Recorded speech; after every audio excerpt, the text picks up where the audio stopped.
Assalamualaikum warahmatullahi wabarakatuh. Hai Sobat PU, selamat datang di podcast Kelompok 2A. Hari ini kita bakal bahas tentang tantangan kebangsaan masa kini bersama saya, Aini Fajirah Syamara Putri, nomor urut 8 dari PP2JK Wilayah Sumatera Selatan. Perkenalkan, saya Aji Bayu Kinanto, nomor urut 9 dari BPBPK Bengkulu.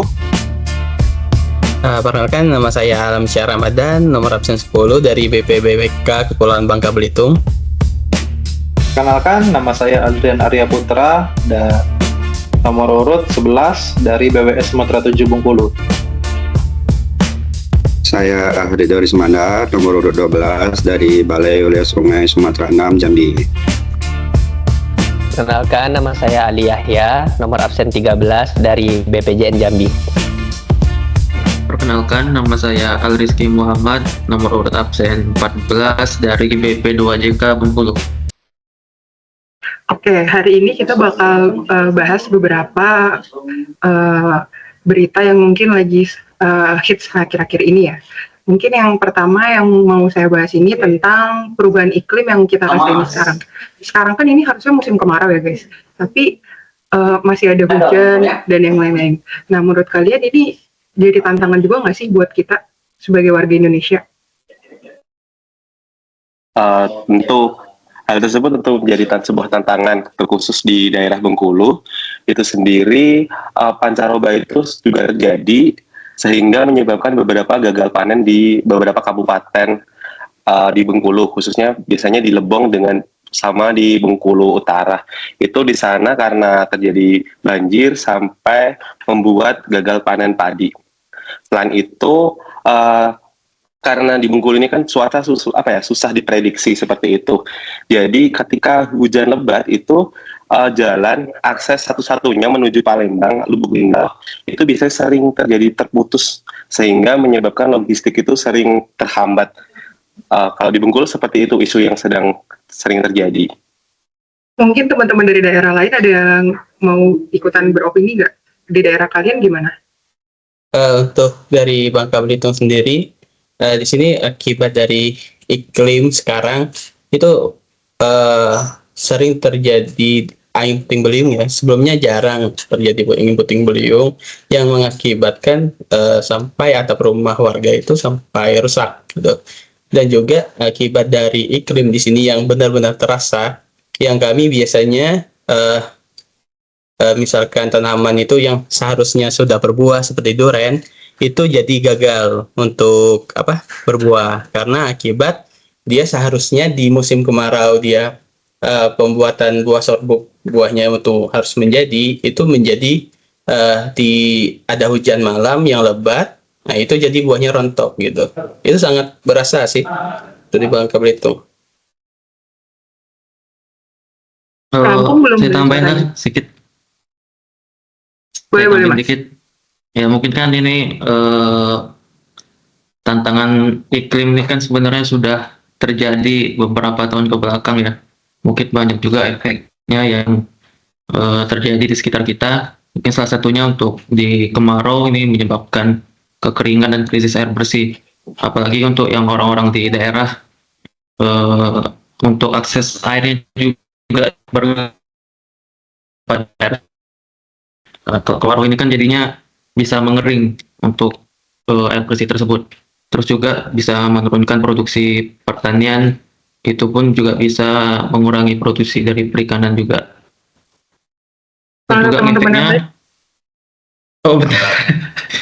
mungkin juga terhadap kesehatan juga bisa berpengaruh Mbak, gitu. Iya, oke, makasih Mbak Rizky. Mau tambahin Mbak? Boleh dong, kalau kami boleh, di BWS juga itu Mbak sangat terpengaruh dengan iklim ini Mbak, karena terkait kalau kami di daerah Bengkulu itu Mbak ada namanya air Bengkulu itu yang muaranya memang sering terjadi sedimentasi Mbak, sampai di alur pelabuhan kita kan juga kapal pun tidak bisa masuk. Nah, sekarang kalau di air Bengkulu itu memang di daerah muara, daerah muara Bengkulu memang sering terjadi itu banjir Mbak. Ya kami kalau di BWS ya harus antisipasi itu Mbak. Karena terkait banjiran, PU harus selalu menjadi garda terdepan juga, termasuk dari BNPB juga ikut andil. gitu. Bahan banjiran kita juga harus dilaporkan terus. Ya mau nggak mau, PU juga harus menjadi garda terdepan itu sih, Pak. Kalau dari daerah lain ada nggak yang mau nambahin juga? Coba saya, Mbak. Boleh, boleh. Dulu. Eh. Mas Ali boleh. Untuk perubahan iklim di daerah, tepatnya di kampung saya itu Lembah Harau ya. Bahkan sampai di Lembah Harau itu sekarang di musim kemarau air terjunnya sampai kering biasanya. Ya nggak musim kemarau emang airnya mendikit, jadi sedikit tapi tidak sampai kering. Ini udah kering. Ya berarti untuk sektor pertanian di daerah sana untuk perairan udah sulit, banyak yang gagal panen juga. Kalau untuk perubahan iklim mungkin itu tantangannya sih. Lanjut, Bang Hadid.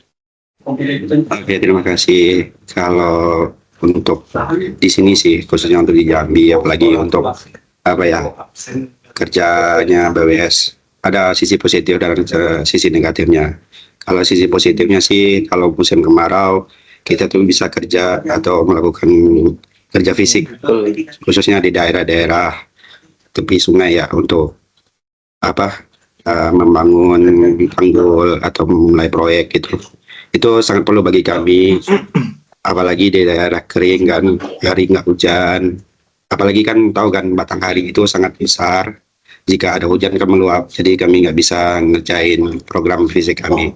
Terus sisi negatifnya ya, kami merencanakan atau mengalokasi air dari yang semula airnya nggak ada, kita alokasikan ke yang ada gitu.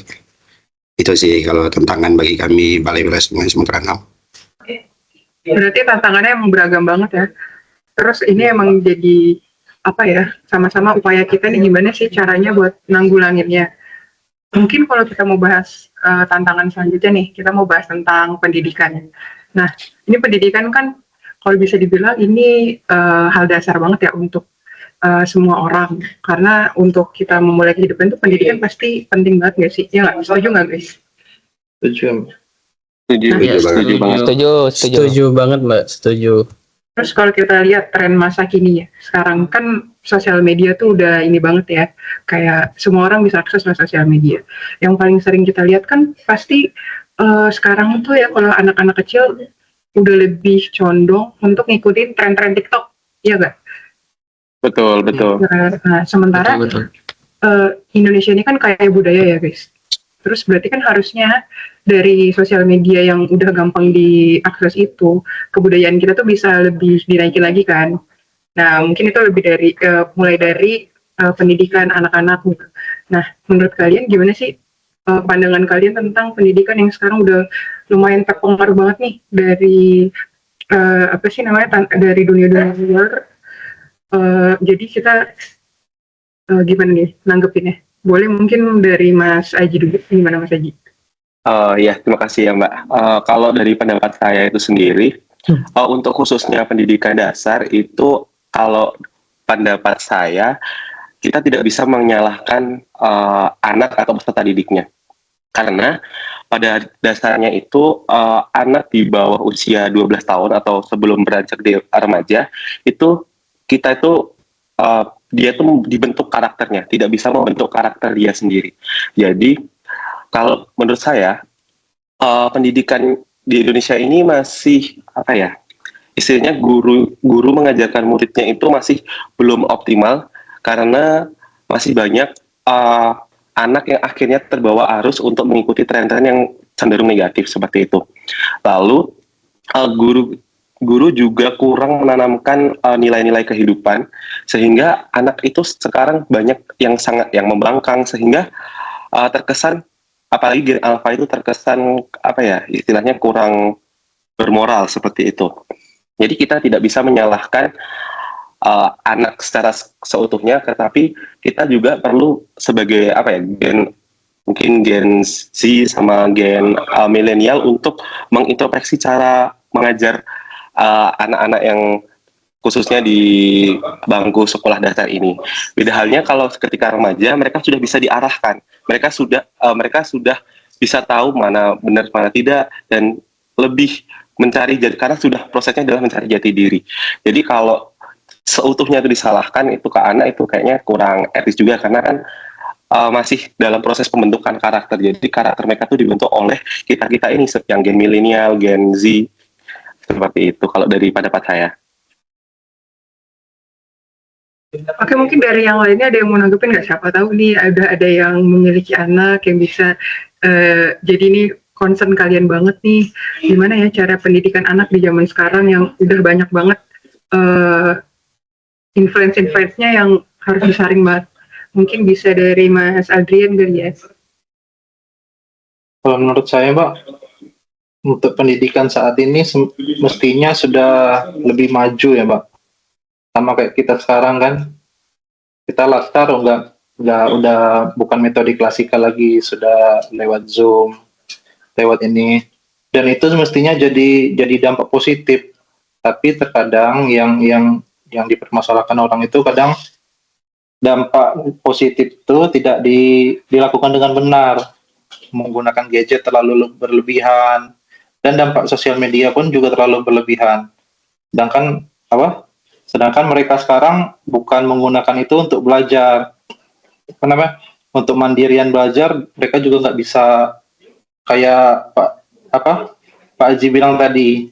Mereka nggak ngerti itu tuh, kalau itu tuh sebenarnya untuk belajar, malah mereka gunakan untuk ya, karena sama kayak kita kadang terfokus untuk menggunakan media, ya terbawa arus akhirnya. Mestinya dengan digitalisasi sekarang bisa belajar dengan ya lewat handphone, menggunakan laptop, malah hanya salah caranya aja sih, Mbak, yang butuh diluruskan itu. Kalau menurut saya gitu sih, Mbak.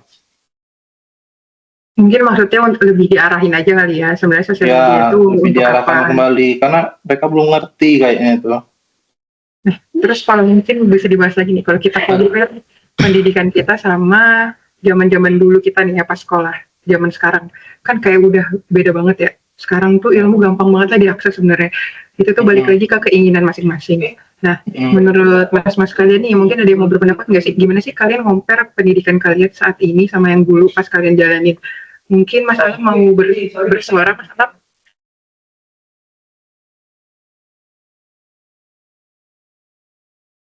Paling kalau dari saya menanggapi tadi pemberian terhadap banyak anak sekolah sekarang yang sudah bermain gadget dari mungkin SD gitu. Ya, kemarin kita udah ngeliat juga konten TikTok, ada yang masalah anak siswa SMP itu ya yang berhitung aja nggak bisa. Nah, sebenarnya kan hal-hal kayak gini kan nggak perlu terjadi lagi. Padahal kan dulu kita dari TK pun udah diajarkan untuk perhitungan dasar seperti itu.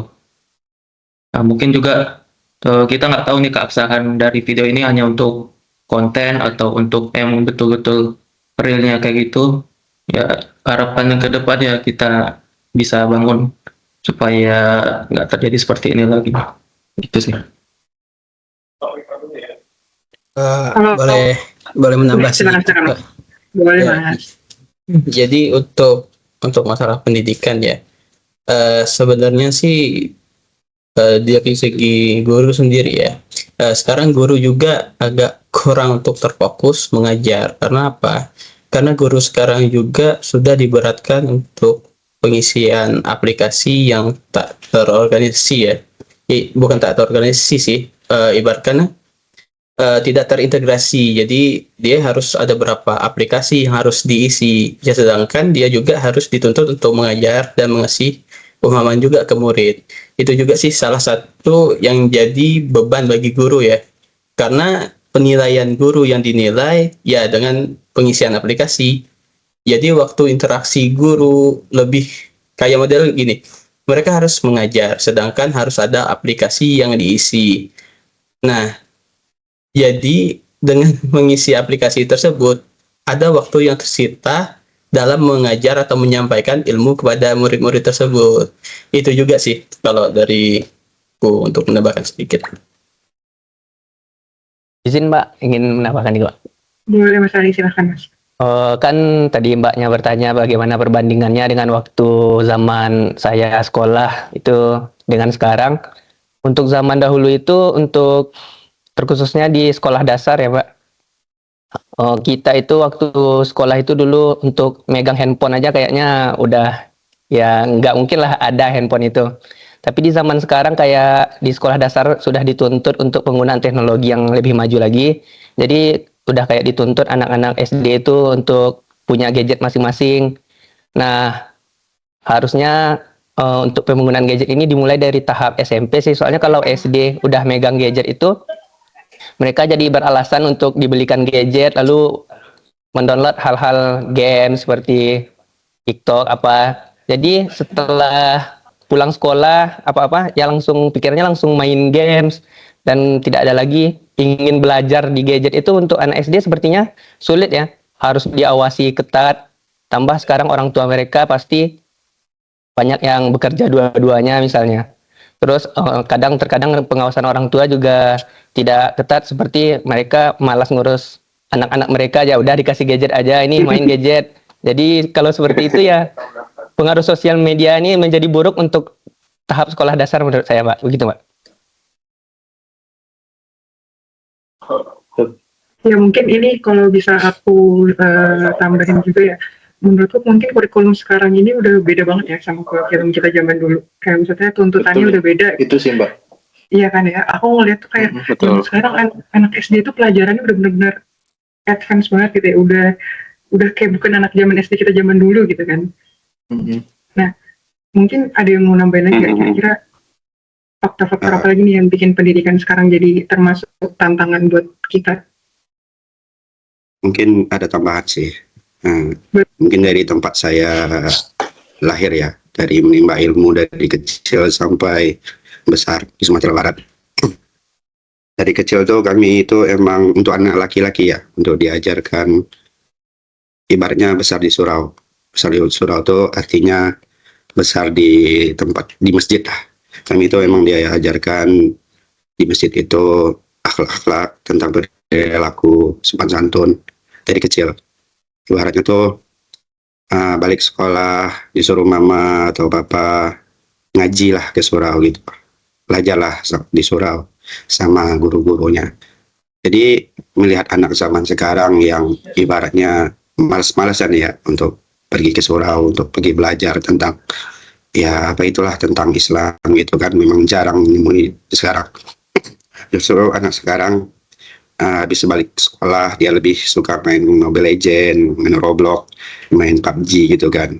Beda sekali sama anak zaman dulu. Yang menurut aku zaman dulu jangankan kita untuk megang HP aja kalau di pelosok pun tidak ada ya.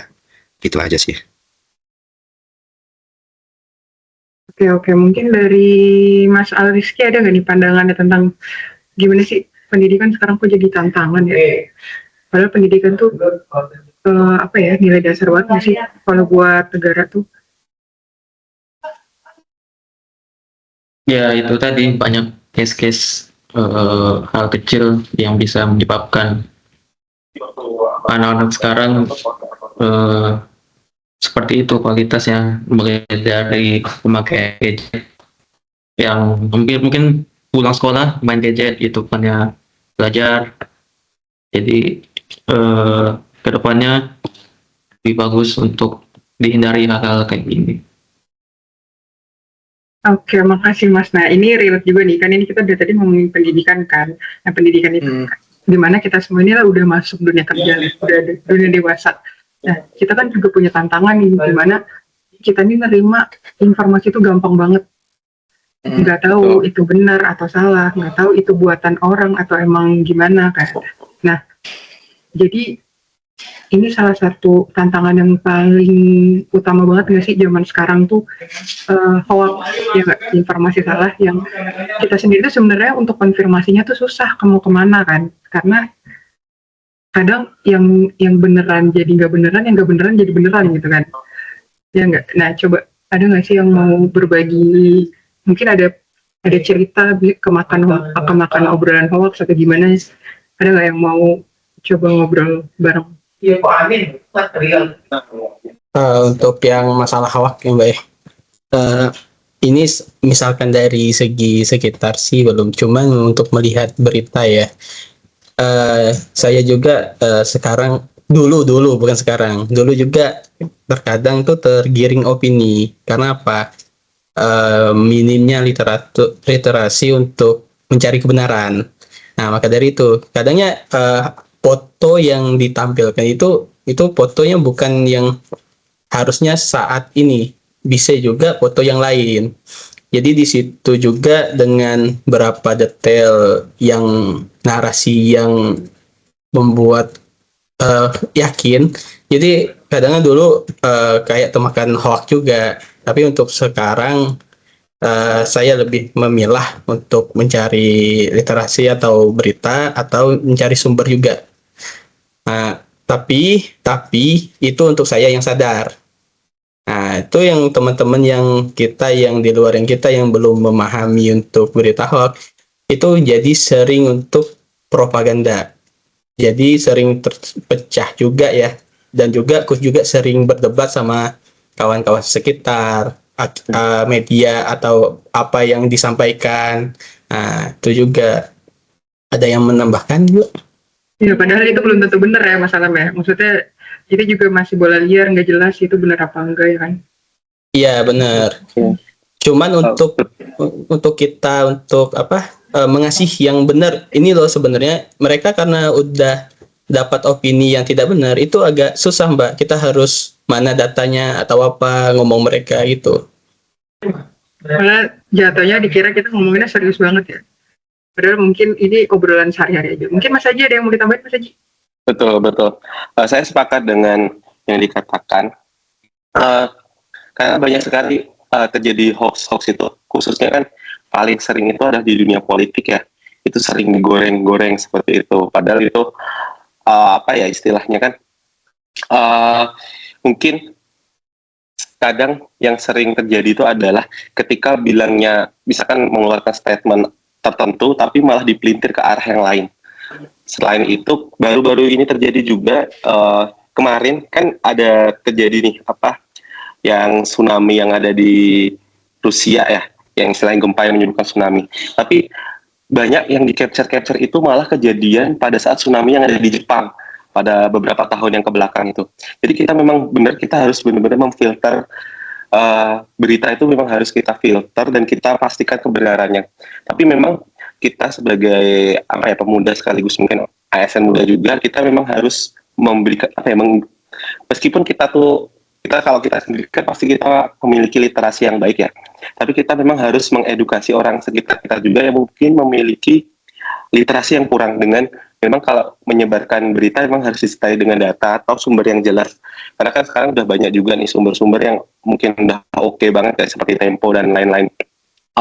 Dan kita menghimbau, mungkin yang paling susah dihimbau adalah generasi boomers ya, karena generasi boomers itu kadang memang menerima informasi kadang kalau dari Facebook, maksudnya boomers yang dalam latar belakang pendidikannya kurang itu kan kadang menerima informasi dari Facebook langsung langsung dikirim ke WA keluarga itu menimbulkan kepanikan bukannya malah menambah informasi seperti itu. Jadi kita memang harus meluruskan sebisa mungkin karena kita generasi muda yang memiliki literasi yang baik memang harus bisa meluruskan untuk hal-hal yang seperti itu.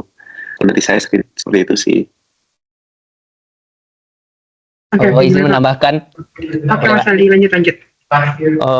Menurut saya nih kemajuan teknologi ini berdampak di dua generasi ya.